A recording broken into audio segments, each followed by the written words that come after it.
Hello, you're welcome to the second edition of the topic we discussed last week, and it has to do with COVID-19 PR approach to solving the deadly virus. And of course, like I said last week, that public relations has a role to play. In fact, it's a major mechanism of solving societal problem, and especially during this crisis of COVID-19, which is ravaging nations of the world. And how do we use public relations to ameliorate this problem? How do we use public relations as a major tool of solving the menace of this COVID-19 in our country? And that is what we're going to talk today also, as we started it last week. My guests are staying in the studios with me. I have the chairman of the Nigerian Institute of Public Relations, Ogun State Chapter, and the lecturer in the Department of Mass Communication, Moshood Abiola Polytechnic. It is my pleasure once again to welcome Mr. Lekon Togunwa. You are welcome, sir. Thank you very much, moderator. Good evening, viewers at home. And joining Mr. Togunwa to the program today, I still have Mr. Emmanuel, a media personality, a broadcaster, and of course, communication expert. Mr. Emmanuel, welcome once again. It's a pleasurable delight. And our veteran is still with us today. He's a veteran public relations practitioner. He's a broadcaster of notes and a peace and conflict scholar, Mr. Dara Adebimpe. You are welcome once again, sir. Thank you, our moderator, and viewers at home. You are welcome on board.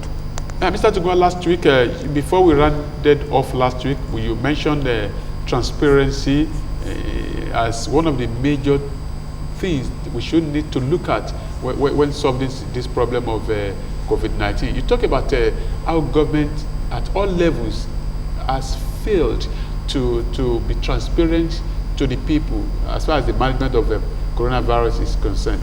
In what area do you think government has failed at all levels in terms of managing this particular crisis? Thank you very much, Mr. Moderator.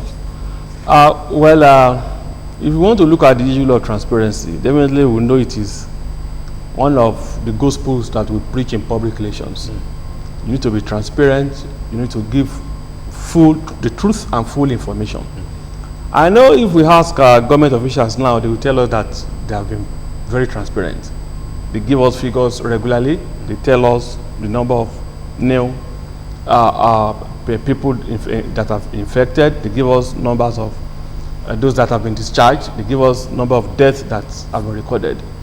Now, but I don't know whether government has been looking at the ground. What we want to call situation analysis again. What are the insinuations going on in the air, in the environment? From the people. What are they saying? Okay. Are they comfortable in terms of the figures and all the information that government has been giving? Now, what are some of the insinuations that we have on ground? Now, let us look again at the issue of palliatives. Okay. Now, people are not satisfied. Government has not addressed it. There's a question on transparency as far as the management of the palliatives is concerned. Government will be saying, oh, we have given so much. Those things didn't get to the people. So there's a gap. There's a lacuna somewhere. There's a lacuna somewhere that it is about transparency. If government believes that it is being transparent on that aspect, they need to address it to tell us what has happened. And again, as I said, government must always be coming to apologize when it is necessary. Not just to just cover it and say, yes, that has gone. If you have to apologize, apologize. And tell us, okay, fine, this is what has happened, and this is the next thing we are doing. We heard that another round of palliatives is coming. We have not seen anything. So there's a problem. And last week, you said everybody is vulnerable. Everybody is vulnerable. Can you expatiate the on issue that? The issue is that when you have a system, an economy that is this weak, everyone is vulnerable. Why is it that most of the time no one can really say is comfortable? Everyone is always on the move. Why is it that it has been difficult for government to say, okay, with the guided arrangement that we have on ground, that we have some days that you are on, some days you are off? Why is it that people are always outside rushing to get certain things done? When they say that we should maintain social distance, we should put on our masks, we should use sanitizers, in terms of even social distance, why is it that it's difficult to really adhere to it? It is because people are not satisfied with what is on ground. There's a problem in terms of transparency. Now, apart from the issue of policy that I mentioned, there's an insinuation that government has not been giving us figures in terms of how much have we even got from donors here and there, and how much is being spent in terms of cash. In terms of the management of the COVID-19. There's an institution that some people, in Nigeria, they believe that so many people, they love to benefit from confusion. That there are some people that are making good money out of this situation. Government cannot claim not to be aware of some of these institutions. I'm not saying they are right, Okay. but my concern is when you should continuously, as you said the last time. You see, you can't have a plan that is cast in iron. It is work in progress. And once you have a plan on ground, and as the decision arises, you need to modify your plan. So what we are saying is that those touchy issues, touchy areas, government needs to really address them in terms of transparency. There are insinuations, then you can come and say, no, these are the things that we learned that you are saying. It is not correct. This is the truth about that particular situation. So thank you very much. Now let me go to Mr. Emmanuel. Okay. Last week I threw a poster at you that the media as the fourth estate of the realm, is it doing well in terms of the management of information, especially during this critical point in time of our nation? I answered you last week. I said the media has done fairly, and I'll still stand by that, in the sense that the beautiful thing about the media we work in is that with little or nothing, we still get to grind results out. And the media cannot manufacture information. It has to take from somewhere and disseminate. What the media has been doing is just awareness upon awareness upon awareness, which has now become stale. But even the media is finding it difficult to get information from the source that it will disseminate. And you cannot give what you don't have. Ask reporters. It is amidst this crisis that some reporters were even sent out of the State House. A certain governor banned journalists for life. Now is not the time to be having this kind of things. I also spoke last week about engagement. Now is the time to explore every means of engagement that you can find as a leader, as a stakeholder, as a government, to engage your people through the media. Now, the physical part of it, out of it because of the peculiarity of what we have on ground. But there's no crime in looking for other creative means. What happens to the use of social media? What happens to the use of... Look at Andrew Cuomo, the governor of New York. He's always at the front talking. Look at... let me give it to Babajide Sanwo-Olu of Lagos here. The way he engages, you see that this man is deeply involved in what is happening, and he can answer questions. It is a form of a chat, because it goes beyond, this is what I want to tell you. Sometimes it's a matter of what do you want to know. Sometimes it's a matter of what are the people outside saying. Engagement is key in this time that we are in. Engagement is key, and that drives me to the next question that I'm going to ask our peace and conflict scholar. No, I just want to add to what I just said. Okay. Because at this level that we are, just as he said and our chairman mentioned, I think government at all levels need to be creative now on this issue. He mentioned the fact that they have to be vocal. Vocal in responding to issues. Not just using the traditional media that you know. He mentioned the issue of applying the social media. There are several channels now that they can adopt. Yes, Twitter, Facebook, Instagram, these are areas you can easily talk with people and debunk issues easily in a short while. Not just something that you will say, okay, until the following day. Because the way information travels now, you can't just afford to sit on to stay aloof. So we need to be creative on how we disseminate information, on how we react to information, on how we plan, on how we evaluate what we are giving out as palliatives, on how we take people that we are even serving. I mean the people that we want them to go along with us. We need to know how we galvanize them creatively to do what we want them to do under this pandemic. And even the governor that is saying, the governor of Kogi State that is saying that maybe NCDC wanted him to do something. Has he tested anybody for this pandemic at all? This is part of the creative thing that we are saying. You test people and let them know whether it is even true. And then, of course, yes, there are recoveries. It is time the people knew about those who are getting out of our isolation center.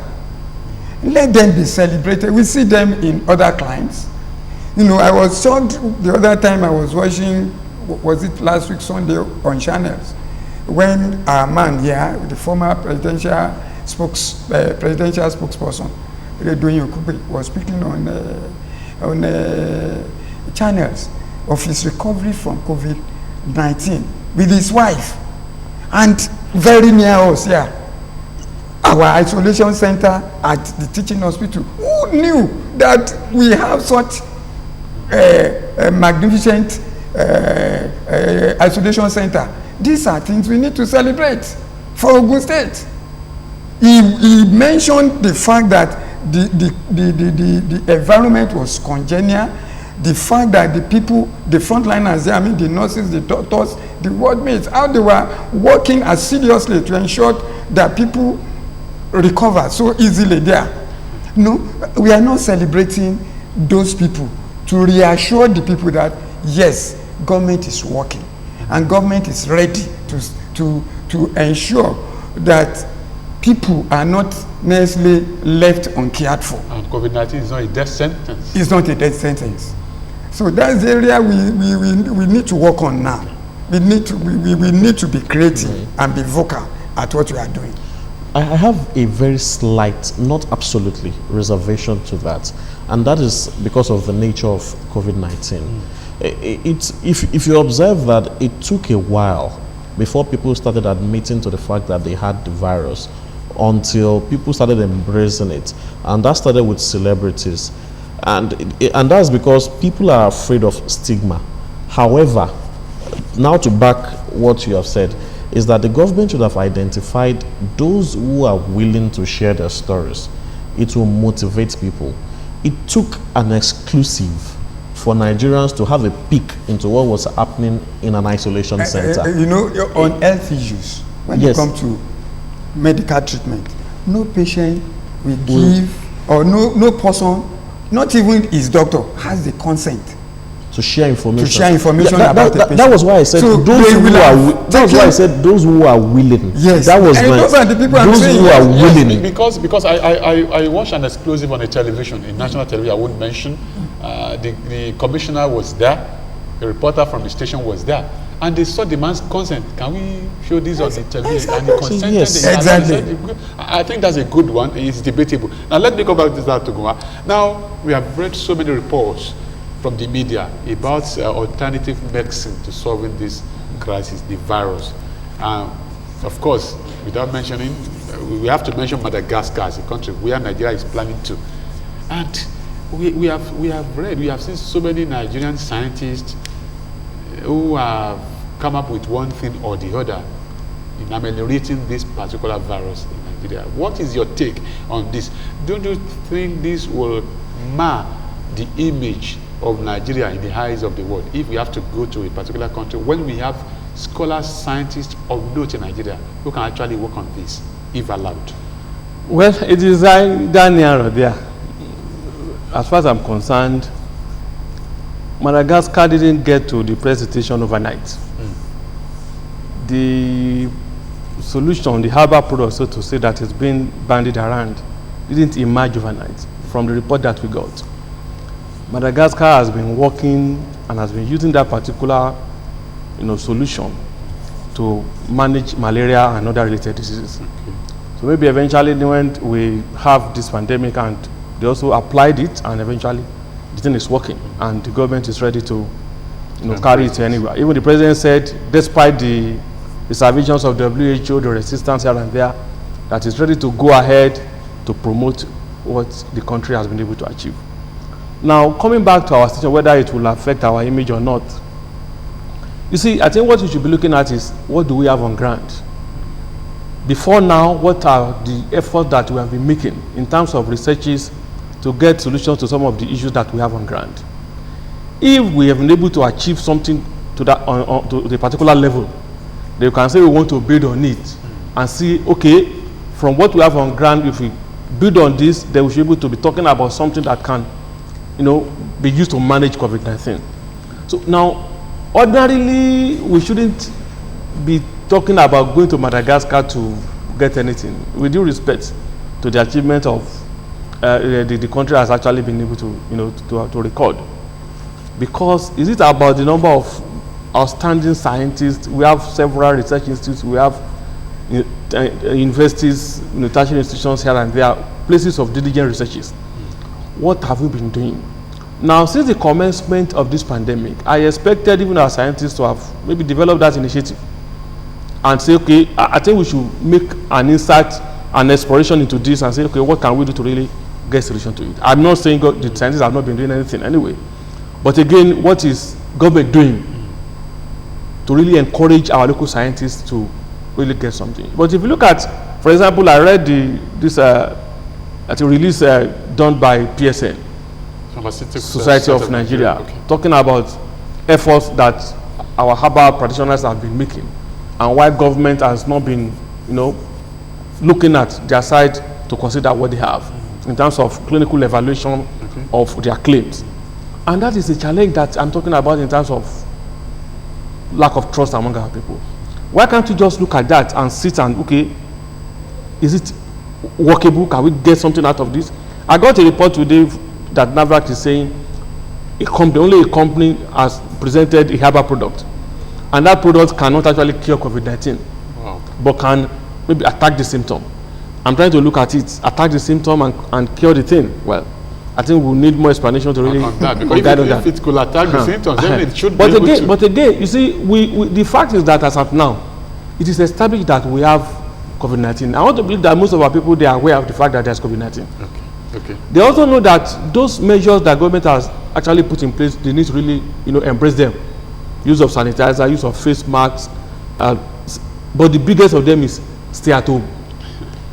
That is the biggest of them. And considering the nature of our people, many of our people are daily income earners. Now, at that, you can't keep people at home without a strong palliative measure to really ensure that they stay at home. Now, let me say this again. I saw this thing on social media that the Lagos State government instituted a campaign, maybe online research, asking people whether the government should resort to total lockdown. The report is out, and they said no. Ordinarily, no group of people, masses today, will agree that the government should introduce a total lockdown. So what the Lagos State government did with that, just to get information from the people whether they will agree to another lockdown, and they said no, and that is expected, because you can't keep us at home again without something good enough to keep us comfortable at home. Now, I also learned that the State government is doing such a thing, but I don't know whether the report is ready, but I saw something like that the State government is also trying to. So the issue is that we have the pandemic here, but in terms of, and because of this community transmission, we have the figures rising every day. Okay. Now, how do we solve this? So how do we solve this quickly? In my opinion, the government needs to do something about that palliatives. Okay. If people, because it is difficult to manage people when they're outside in terms of social distance. It is difficult. People will always be in a hurry to look for something they want to eat, looking for money. Okay. Because they are daily income earners. Yes. So government need to really look at another round of palliatives for the people. Yes, that can make them to, because it will take a while. You see, maybe not a total lockdown. Okay.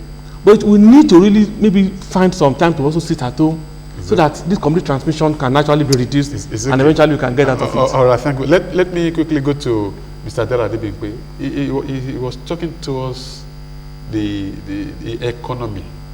So let's go to the business and economic solution to the crisis now. People have been asked to stay at home. Definitely, economies of the world are definitely suffering take it or you leave it. So let's come to business and economic solutions to this problem. A phrase says, we should always remember yesterday, dream about tomorrow, and live for today. You know, by now,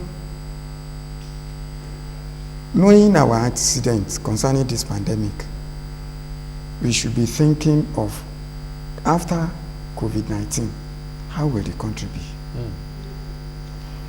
While we are doing that, at the same time, we should be looking, how do we survive even before it goes? So, in other words, the government, the private sector, in fact, all the stakeholders need to be galvanized together.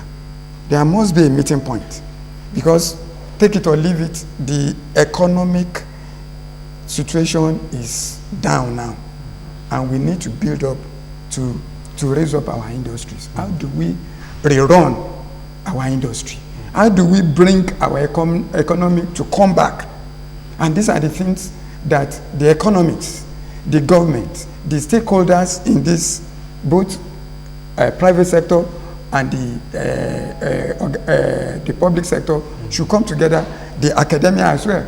We should be thinking now, planning, how do we recover after this COVID-19?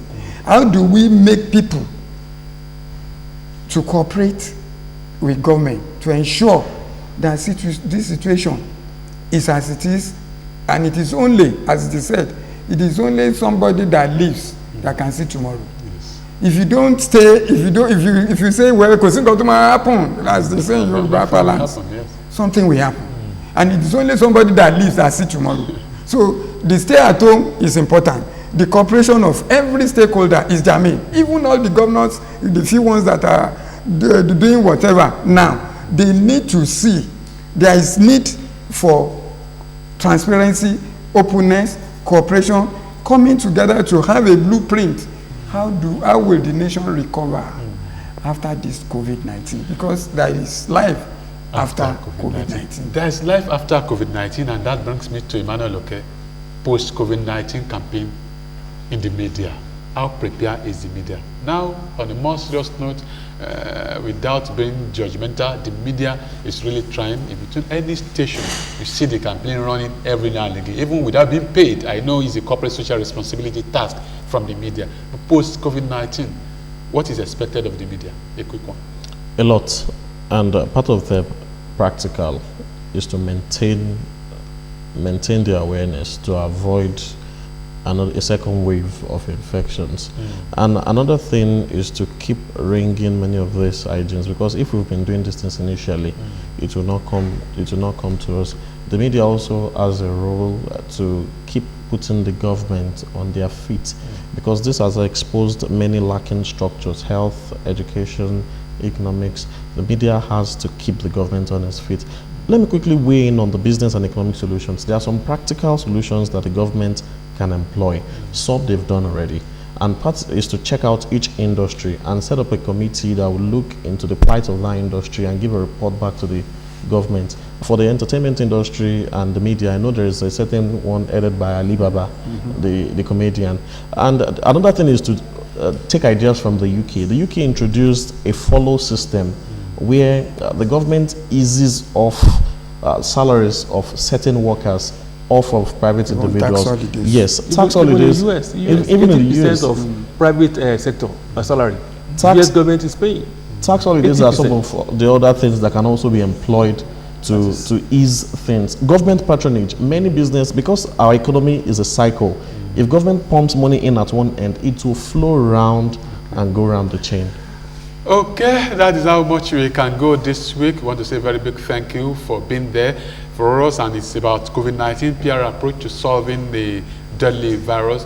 And you can still follow us after this time on our social media platforms, on Twitter, on our Facebook, and our Instagram, and even on YouTube. Like our page, share it, and also follow us on our website www.pr-primus.com.ng. I want to say a very big thank you to my guest today, Mr. Lekon Togua. Thank you very much for being part of your It's my pleasure. It's my pleasure to be here.